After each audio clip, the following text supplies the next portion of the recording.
Okay, so we are starting. So you're gonna watch all of this later, but you're gonna hear me now. So what I'm working on with her today, and something that's really important for puppies, is spatial relations.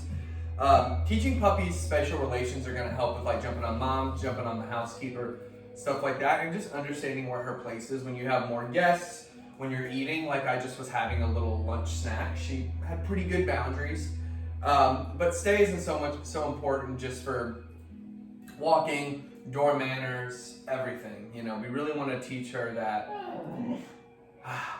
So you heard that little growl there. You heard it virtually and in real life. You know, those little things right there are little noises that dogs tend to make as coping mechanisms, okay? Those coping mechanisms are really going to be huge for her because, like you said earlier, she can't answer me back. So she's got to figure out ways to communicate, and that's what training does. It starts to boost her communication skills, and that's why I just kind of sit with them. That's why I just kind of walk with them. That's why I just kind of will listen to music, listen to a podcast, and just kind of walk around so I can observe them for a few hours and really get just tons of different social interactions with them. You know, just outside just now, her grabbing this big rope, you know. It gives me a chance to teach her how to calm down from that. So a little bit of the whining is okay when it's whining at me, like a demand bark, or, you know, like a kid not getting a toy at Target or something like that, you know. But you saw that little stretch. These are all really good things for her to be doing as I'm just sitting here giving you this preamble here. So let's go ahead and get started. So we talked about on Monday, nose, eyes, ears. Eye contact is going to be huge for this. As you're walking around and as, so see, she knows there's TRATs, so they can be soliciting eye contact from them just as they're making their lunch, going to get a glass of water. Just be looking for that eye contact with her at all times and giving her little signals. A wait signal, an off signal, just an eye contact signal. And then obviously a good break right here and a reset right there. So see, gotta be malleable when it comes to the training. I didn't expect her to bark at me or get obsessed with this. So let's go ahead and get started with just a simple stay dance. Okay, that's what I've been doing here over the past 3 days, just off and on here. So I'm gonna wait to capture this behavior to get her into a sit. So that right there, just a little stop sign, yield sign. This can be used for no jumping too. So as you guys are walking through the house, or as your housekeeper's walking through the house, give her one of these right here. A 1 good dog, a 2 good dog. No. See, she's demanding that I give her the treats faster. I mean, I've figured that out in the past few minutes. So when I'm no, that's rude. I'll end the game.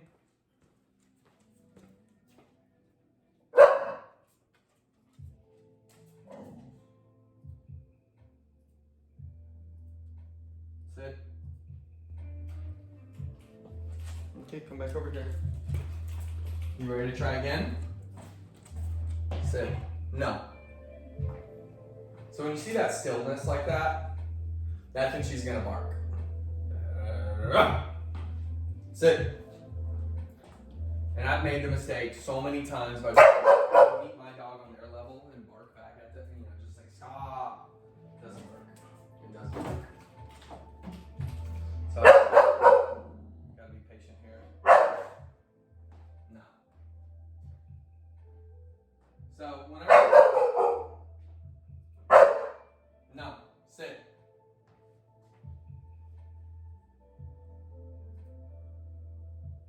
Good. So, she's frustrated. That's why she's barking at me. She wants the treat now. She wants it now. She doesn't want to work. So she barks and she's looking for it. Like she's looking for it. Her eyes are dark. Alright, I'm in the game. Game's over. So we might have to table this, but I might do a little bonus lesson. She perks up. No.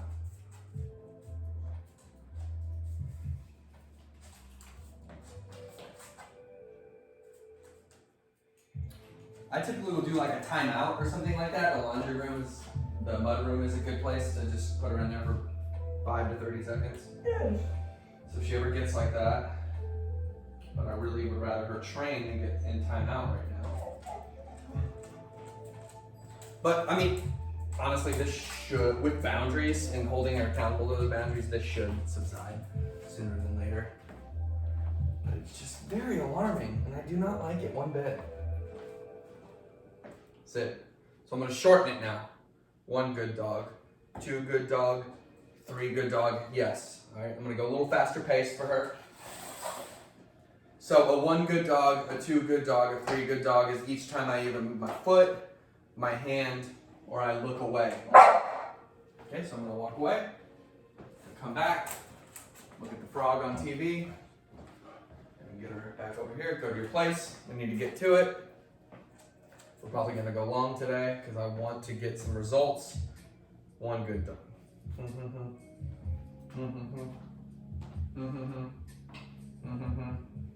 Yes. Okay, so we need to reiterate the stay now, okay?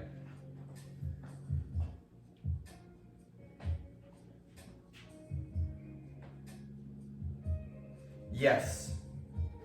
So that's how you reiterate the stay. So after she gets the treat, give it to her again. So I'm gonna go 1 good dog, 2 good dog. Ah.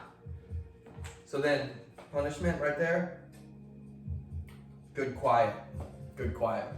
Consequence. But I'm still gonna make it. That's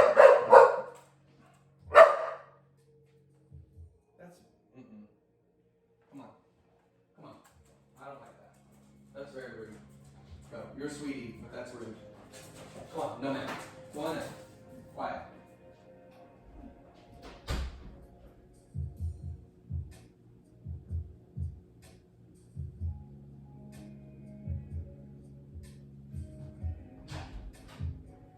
Come on.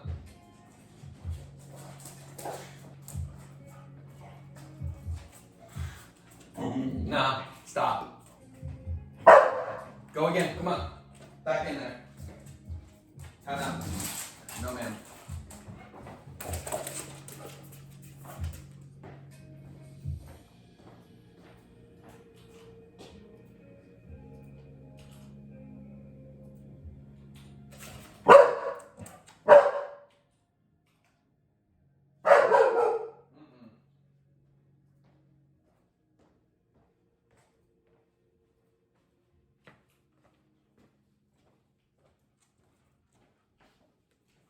You can't demand people to do things that you want.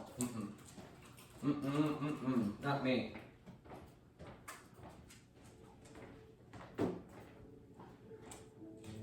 Right here. I see you about to do it again. Sit. Have you had enough today? Stay. So what I was saying is you have to reiterate the stay. Once you get the eye contact and give her the treat, usually most dogs take that as meaning that they can just leave the spot. So sit. I'm gonna give it to her the command once. I'm gonna move quick here because I do want her to be successful. I do want to pay attention to her needs. If she's about had enough. Okay. Touch targeting. There we go. Finally got through it. Yeah, because I do want to adhere to her needs. I think that's what's made me a successful dog trainer. Is I'm not just like, you have to bend to what I want. Like, you have to do exactly what I want. And that's sit there for 20 seconds while I stare at you in the face and you don't get the treat. And if you bark, we do it all over. Like, no, I'm not a drill sergeant. I'm a fun person. At least I like to think of myself as that. But I'm not getting stressed out over untidiness in my house, okay? So I love having everything as nice and organized as it is here. No. Why are you doing that? That is so assaulting to my ears.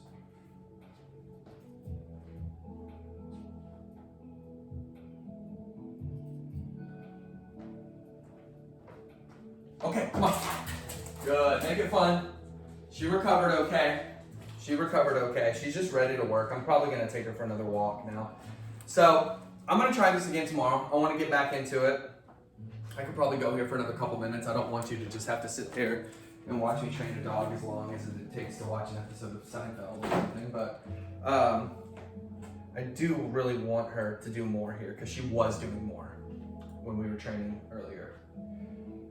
So let's run through it. The thing with stay dance, it's getting her used to movement like this. No.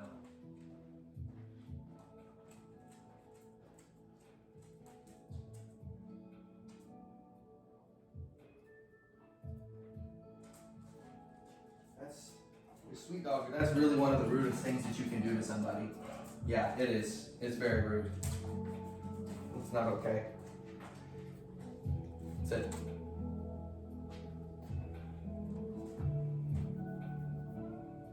Stay. Look out the window. So then we do it again. If she breaks off of it, positive interrupter. Gonna wait on that sit.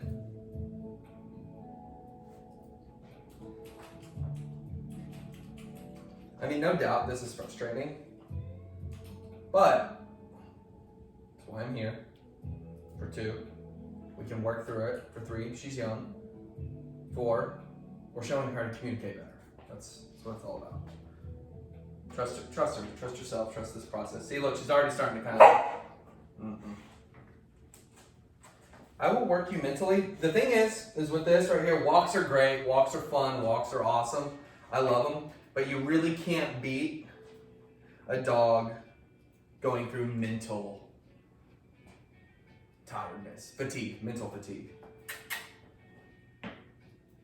Sit.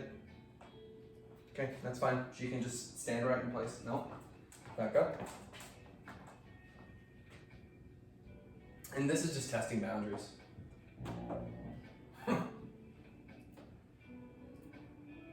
Okay. Good. So see, make sure that she is going to be responsive to going back to the spot and doing this. We're going to do this again. We'll do it together. I want her to be a little more successful, but just like yesterday, it's really important to be able to see some of the struggles that not just you guys maybe go through, that any handler is going to go through, but how to properly respond.